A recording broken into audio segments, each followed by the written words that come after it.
अब मैं क्या करूं। जनक जी अपनी संपूर्ण मिथिला नगरी को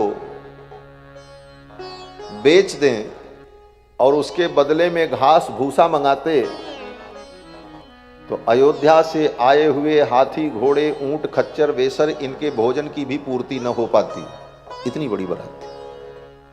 जनक जी को बड़ा संकोच हुआ और श्री जनक जी के इस संकोच को श्री जानकी जी ने अनुभव किया। मेरे पिताजी के ऊपर इतना बड़ा भार है, मेरे पिताजी की प्रतिष्ठा का सवाल है, मुझे कुछ करना चाहिए।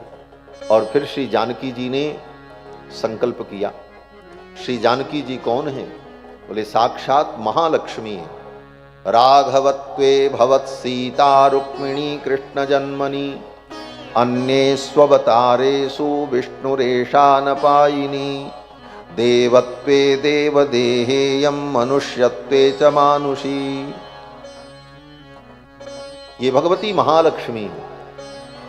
जब भगवान नारायण राम के रूप में अवतरित होते हैं तो महालक्ष्मी सीता के रूप में अवतार लेती हैं। भगवान नारायण जब कृष्ण बनते हैं तो महालक्ष्मी रुक्मिणी के रूप में आती हैं। राघवत्वे भवत् सीता रुक्मिणी कृष्ण जन्मनि। तो सीता जी साक्षात महालक्ष्मी हैं और समस्त वैभव संपत्ति की स्वामिनी है। लक्ष्मीं क्षीर समुद्र राज तनयाम श्रीरंगधामेश्वरीं दासी भूत समस्त देव वनिताम लोकैक दीपांकुराम। जो बड़ी बड़ी सिद्धियां हैं, देवियां हैं, वो सब कौन हैं? बोले सब जानकी जी की दासी हैं। लक्ष्मीं क्षीर समुद्र राज तनयाम श्रीरंगधामेश्वरीं दासी भूत समस्त देव वनिताम लोकैक दीपांकुराम श्रीमन मध्य कटाक्ष लब्ध विभव ब्रह्मेन्द्र गंगाधराम त्वाम त्रैलोक्य कुटुंबिनीम सरसिजाम वंदे मुकुंद प्रियाम। भगवान मुकुंद की प्रिया भगवती पराम्बा जगज्जननी जगदम्बा जो आदि शक्ति हैं, जिनको देवी रहस्य में कहते हैं कि सर्वस्याद्या महालक्ष्मी त्रिगुणा परमेश्वरी लक्ष्यालक्ष्य स्वरूपा सा व्याप्य कृत्स्नम व्यवस्थिता। जिस प्रकार भगवान व्यापक हैं और सर्वज्ञ हैं, सर्वेश्वर हैं, उसी तरह भगवती सर्वत्र व्याप्त हैं और सर्वेश्वरी हैं और सब कुछ करने में समर्थ। तो श्री जानकी ने विचार किया, मेरे पिताजी के प्रतिष्ठा का विषय है, मुझे कुछ करना चाहिए। और श्री जानकी जी ने सिद्धियों का स्मरण किया। सिद्धियों का स्मरण करके जानकी जी ने आदेश दिया, बारातियों की सेवा के लिए लग जाओ। फिर तो अणिमा महिमा गरिमा लघिमा प्राप्ति प्राकाम स्वावस्य सभी सिद्धियां प्रकट हो गईं, 9 निधियां प्रकट हो गईं। उन सिद्धियों ने, 9 निधियों ने अपने अपने अंश से अनेक प्रकार की सिद्धियों को, उपसिद्धियों को प्रकट किया। और फिर तो बारातियों की ऐसी सेवा हुई महाराज, ऐसी सेवा हुई कि बाप जन्म में बारातियों ने ऐसी सेवा कभी देखी नहीं थी महाराज। ऐसी सेवा हुई।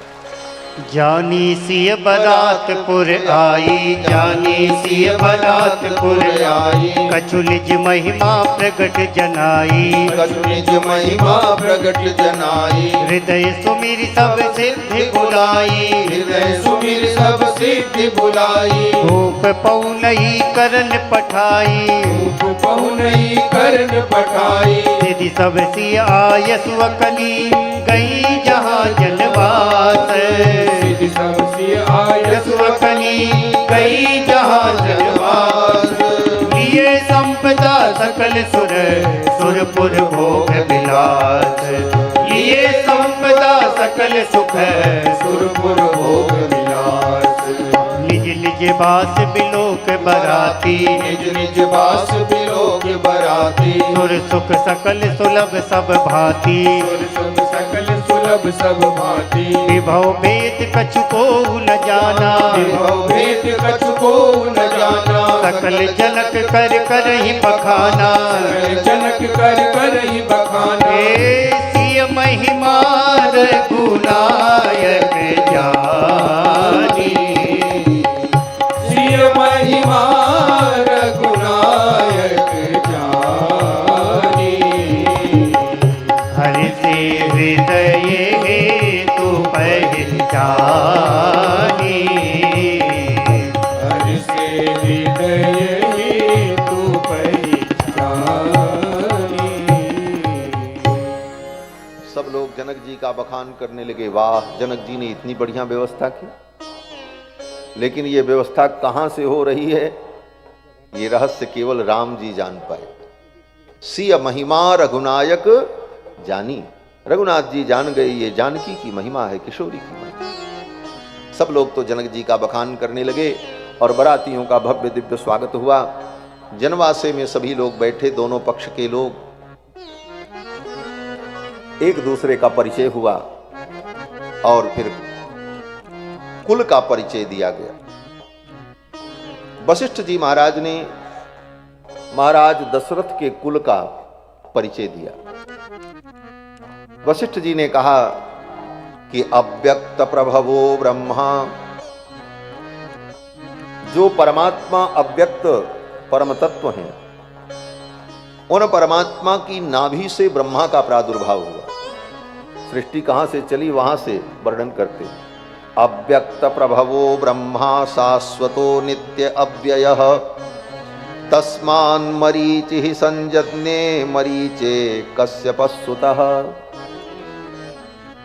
अव्यक्त परमात्मा के द्वारा, भगवान नारायण के द्वारा नाभि कमल पर ब्रह्मा प्रकट हुए। ब्रह्मा जी से मरीच की उत्पत्ति हुई और मरीच के पुत्र कश्यप हुए। कश्यप के पुत्र विवस्वान सूर्य हुए। विवस्वान के पुत्र वैवस्वत मनु हुए। वैवस्वत के पुत्र इक्ष्वाकु हुए और इक्ष्वाकु के पुत्र कुक्षि हुए। कुक्ष के पुत्र विकुक्षि हुए। इस प्रकार ब्रह्मा से लेकर दशरथ जी पर्यंत संपूर्ण सूर्य वंश का वर्णन वशिष्ठ जी महाराज ने किया। वशिष्ठ जी कहते हैं कि ऐसा जो पवित्र वंश है कि नाभागस्य बभूवाज अजात दशरथो भवत, इसी पवित्र वंश में, इसी परंपरा में महाराज नाभाग हुए। नाभाग के पुत्र महाराज अज हुए और अज के पुत्र महाराज दशरथ हुए। नाभागस्य बभूवाज अजात दशरथो भवत अस्माद् दशरथात् जातौ भ्रातरौ राम लक्ष्मणौ। और उन दशरथ के पुत्र ये राम और लक्ष्मण हैं। राम जी का तो विवाह तय हो गया था, धनुष टूटा, टूटत ही धनु भयो विवाहु।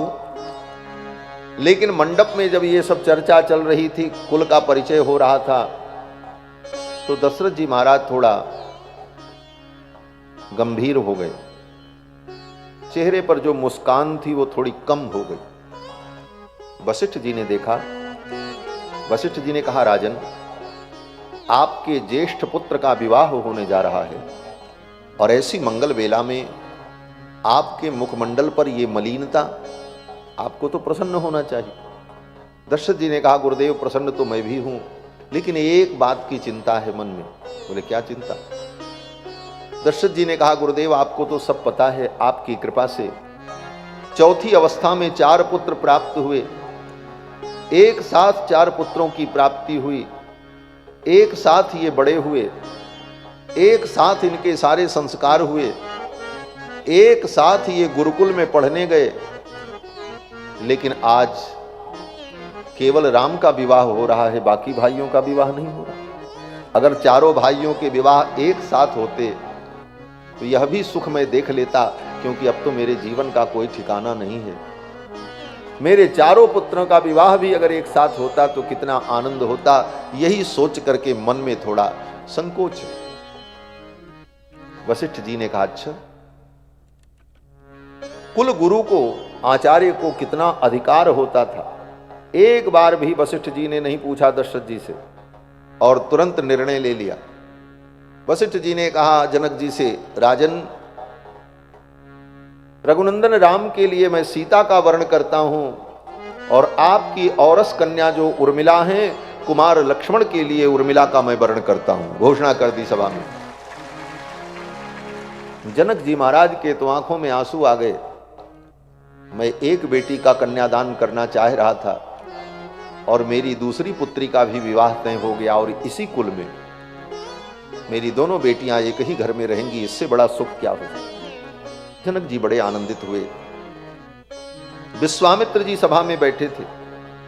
विश्वामित्र जी ने सोचा मुझे भी कुछ करना चाहिए। जनक जी महाराज के छोटे भाई सांकास्य देश के राजा महाराज कुशध्वज अपनी दोनों बेटी और अपने परिवार के सहित जनक जी के यहां विवाह के इस कार्यक्रम में आए हुए थे। वो भी सभा में बैठे थे। उनकी दो बेटियां मांडवी और श्रुतकीर्ति। विश्वामित्र जी ने घोषणा कर दी, सांकास्य देश के राजा जो कुशध्वज आए हुए हैं, ये जनक जी के छोटे भाई हैं। इनकी दो बेटियां मांडवी और श्रुतकीर्ति, कुमार भरत के लिए मांडवी का और शत्रुघ्न के लिए श्रुतकीर्ति का मैं वर्ण करता हूं। घोषणा कर। सभा में बैठे बैठे दोनों मुनियों ने, महात्माओं ने मिलकर वशिष्ठ और विश्वामित्र जी ने यह मंगलमय संबंध तय कर दिया। अब तो बाजे बजे, आनंद चतुर्गुणित हो गया। चारों तरफ जय जयकार होने लगी। दशरथ जी महाराज भी बड़े प्रसन्न, जनक जी महाराज भी बड़े प्रसन्न। फिर तो विद्वानों ने, ब्राह्मणों ने मुहूर्त देखा। मुहूर्त 2 दिन बाद का था। सब लोग सभा में बैठे। उस दिन संयोग से मघा नक्षत्र था। आचार्यों ने, विद्वानों ने कहा कि मघा ह्यद्य महाबाहो तृतीय दिवसे प्रभो फाल्गुन्यामुत्तरे राजस्तस्मिन् वैवाहिकं कुरु। विद्वानों ने कहा आज मघा नक्षत्र है। आज के 3 दिन बाद तीसरे दिन उत्तरा फाल्गुनी नक्षत्र आएगा। उस उत्तरा फाल्गुनी नक्षत्र में राम लक्ष्मणयोर अर्थे दानम कार्यम सुखोदयम। उत्तरा फाल्गुनी नक्षत्र में कन्यादान सुख कारक होगा। ये मुहूर्त तय किया गया। अब 3 दिन का समय था। चारों कुमारों का एक संस्कार अभी बाकी था। विवाह के पहले जितने संस्कार होते हैं, उन संस्कारों में विवाह से ठीक पूर्व एक संस्कार होता है जिसको गोदान कहते हैं। गोदान का मतलब ये गौदान नहीं, ये गोदान अन्वर्थ संज्ञा है। ओ गोदान का मतलब केशांत।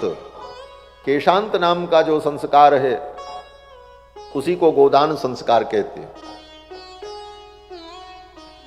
ये विशेष संस्कार है और केशांत संस्कार के बाद ही विवाह संस्कार होता है। आज तो स्थिति यह है कि हम अपने को सनातन धर्मी कह रहे हैं, लेकिन हमारे सनातन धर्म में जो संस्कार होते हैं उनका नाम भी लोग भूल गए। यहां इतने लोग बैठे हैं हजारों की संख्या में। अगर पूछा जाए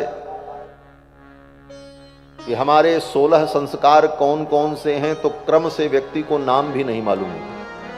संस्कार होना तो बहुत दूर की बात है। इसीलिए हम लोग संस्कारहीन होते चले जा रहे हैं। इन संस्कारों की हमारे जीवन में बहुत बड़ी आवश्यकता है। संस्कार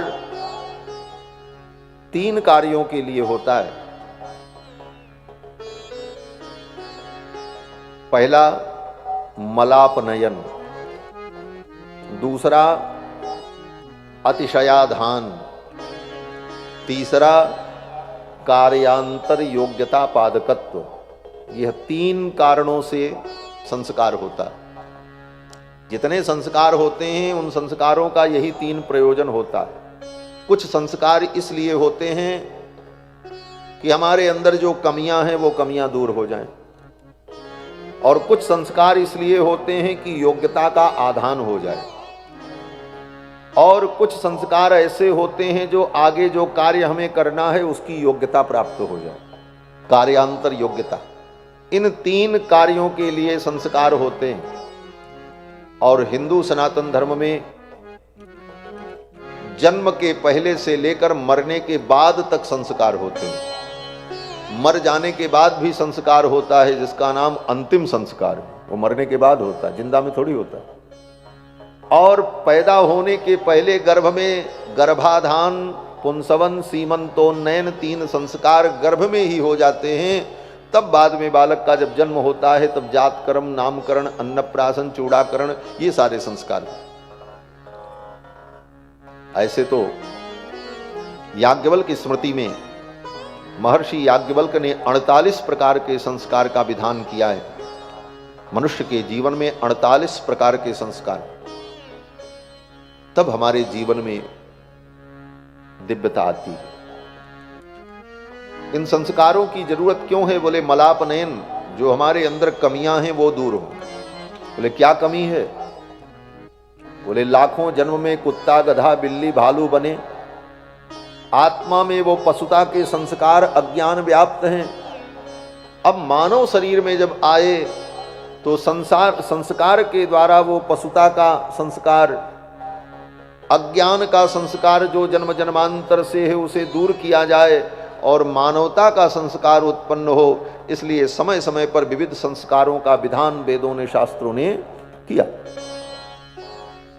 जिससे हमारी पशुता का संस्कार नष्ट हो और मानवता का संस्कार उत्पन्न हो। और अतिशयाधान, इन संस्कारों से हमारे अंदर दिव्यता आ जाए और आगे जो कार्य हमें करना है उस कार्य की योग्यता प्राप्त हो। अब जैसे यज्ञोपवीत संस्कार है, तो यज्ञोपवीत संस्कार क्यों होता है? बोले आगे हम जो अध्ययन करेंगे वेद का, वेद के अध्ययन की ज्ञान प्राप्त करने की योग्यता प्राप्त हो जाए, इसलिए उपनयन संस्कार हुआ। तो कार्यांतर योग्यता क्यों? विवाह संस्कार क्यों होता है? बोले विवाह संस्कार 2 लोगों का होता है, इसीलिए स्त्री पुरुष का, कि आगे जो संतान को उत्पन्न करना है तो संतान तो व्यक्ति अकेले नहीं उत्पन्न कर सकता, न पुरुष अकेले उत्पन्न कर सकता है, न स्त्री अकेले उत्पन्न कर सकती है। दोनों को मिलकर के संतान उत्पन्न करना है।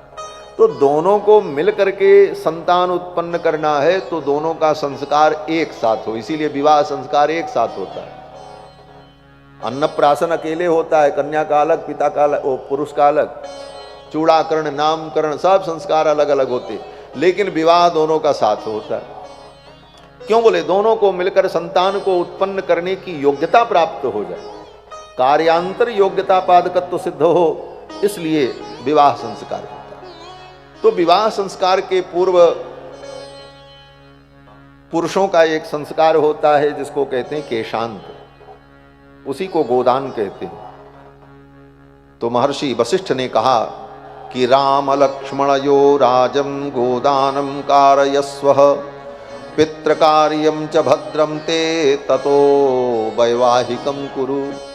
पहले इनका गोदान कर्म हो जाए और फिर पितरों का पूजन, नांदी मुख श्राद्ध, और फिर विवाह की विधि हो।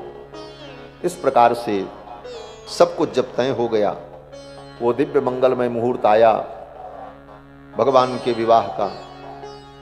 फिर तो बारात सजी जनवासे में और चारों दुल्हा सज धज कर सवारी पर बैठे और चारों दुल्हा बाजे गाजे के साथ कन्या को ब्याहने के लिए मंडप की ओर, जनक जी के भवन की ओर चले। दशरथ जी महाराज हाथी पर बैठ करके चल रहे हैं, गुरुदेव वशिष्ठ रथ पर बैठे हुए हैं, सभी सखा सजे संवरे नाचते गाते आनंद पूर्वक चल रहे हैं। राम जी की बारात जब चली